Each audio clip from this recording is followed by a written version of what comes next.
सच्चाई ये है कि ना तो कहीं से गाद निकलवाई, ना तट बांध पक्के किए, ना ड्रेन की सफाई करी, ना नदी और नालों की सफाई करी, ना शहर के ड्रेनेज व्यवस्था की सफाई करी, ना कट्टों का इंतजाम किया, ना नेशनल डिजास्टर रिलीफ फोर्स और स्टेट डिजास्टर रिलीफ फोर्स को बुलाया, ना कभी डीसी, डिस्ट्रिक्ट रेवेन्यू अफसर, तहसीलदार की मीटिंग बुलाई, ना कोई बजट अलॉट किया, ना बाढ़ के प्रबंधन का इंतजाम किया, ना इंजन और बड़े बड़े पंप सेट्स का इंतजाम किया, ना सरकारी कर्मचारियों की ड्यूटी। ये काम जनवरी फरवरी माह से करना पड़ता। जब लोग इस बात के लिए खबरदार नहीं होते तब खबरदार होते। और आज एक हफ्ते से हम मुआवजा मांग रहे हैं, आज मुआवजे की घोषणा है।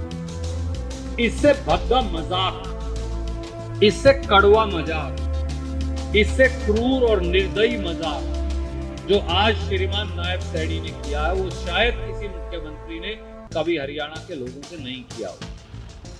कहते हैं 7,000 रुपया 100 पैसे नष्ट हुई जीरी का दे, किले के हिसाब सब 70,000 रुपए तो बटा है, और किसान तो लाख लाख की कोशिश करता है कमाने की।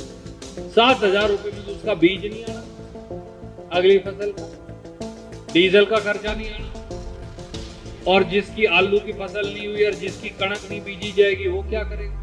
7,000 रुपए किला में क्या काम खाता उसका। और अभी तो पिछली बार जब पानी आया था अभी तक तो उसका मुआवजा नहीं दिया। उसका छोड़ो, जब मोदी आया था जिन किलों के अंदर वो टेंट लगाया था उनका मुआवजा नहीं आज तक दिया। इनका मुआवजा कौन सी सदी में मिलेगा ये पता नहीं। 1 लाख रुपया मकान का मिलेगा। मुझे बता देना है सैनी, कौन सा मकान 1 लाख में बन सकता, हम भी बनवा देंगे सबके लाख लाख। लोगों के डेरे 50-50 लाख रुपए के चले गए, लोगों के मकान चले गए। गरीब हरिजन वाल्मीकि का मकान बैकवर्ड का खराब हो गया, उनको कुछ नहीं। 30,000 रुपए अगर डंगर मर गया, भैंस मर गई, गाय मर गई, उसका कौन सी में ऐसे जो 30,000 रुपए में आती है, मेरे को तो आज तक पाई नहीं। कोई भैंस अगर दिलवा सकता हो 30,000 रुपए में नायब सैनी, तो हम सारे उसको इकट्ठे करके पैसे देते हैं। 5-4 हजार भैंसों का ठेका अपन दे देते हैं कि भाई चलो लेके दे दे, बाकी देख लेंगे, मुनाफे में बेच लेंगे बाकी। क्यों मैं खोला तो आजकल जो है अच्छी जोटी तो 2-2 लाख की भी है, और नहीं तो लाख 1.25 लाख रुपए से कम की तो कोई। मैं तो भैंस गाय देखी जो मर गए, किसी के परिवार के लोग 40 लोग मर लिए, उनको 4 लाख रुपए। इससे बड़ा मजाक क्या।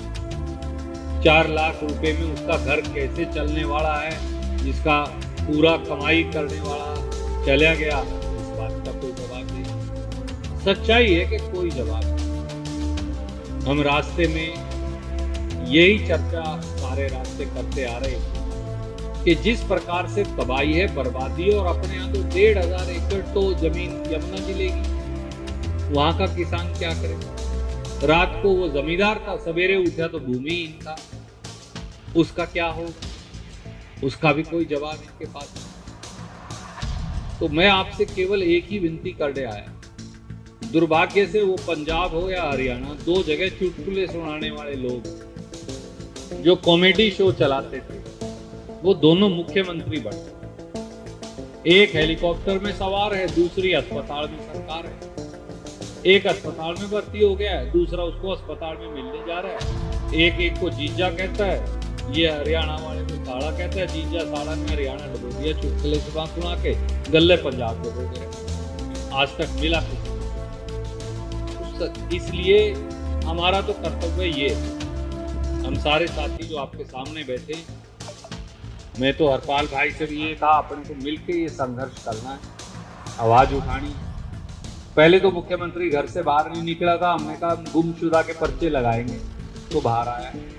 फिर मुआवजे की कोई घोषणा नहीं की हमने, हर रोज कहा मुआवजा देना ही पड़ेगा, नहीं तो हम आंदोलन करेंगे। आज 7,000 रुपए का मुआवजा घोषित कर दिया। अब प्रधानमंत्री नहीं आने लग रहा, वो कहते हैं तो पंजाब में जहाज से जाऊंगा, हरियाणा नहीं आऊंगा। हमने कहा क्यों?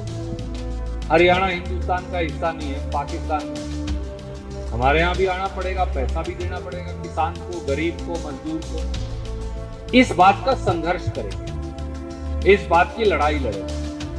हमारा यही कर्तव्य है। हम आपके बेटे हैं, भाई हैं, आपके पोते हैं, भतीजे हैं। हम आपसे केवल एक वायदा करते हैं, मेरी माताओं से भी, हमारी बेटियों से भी, छोटे भाइयों से भी और काका ताऊओं से भी, कि हम मिलके आपकी लड़ाई लड़ेंगे और उसके लिए जो कुर्बानी देने की जरूरत पड़ेगी। तो आप इस बात से बेखबर हो जाओ, संसद से विधानसभा तक और सड़क से लेकर और सरकार की जोड़ी तक हम आपके साथ कंधे से कंधा मिला के लड़ेंगे। पहले हमारी छाती होगी, फिर आपके ऊपर वार।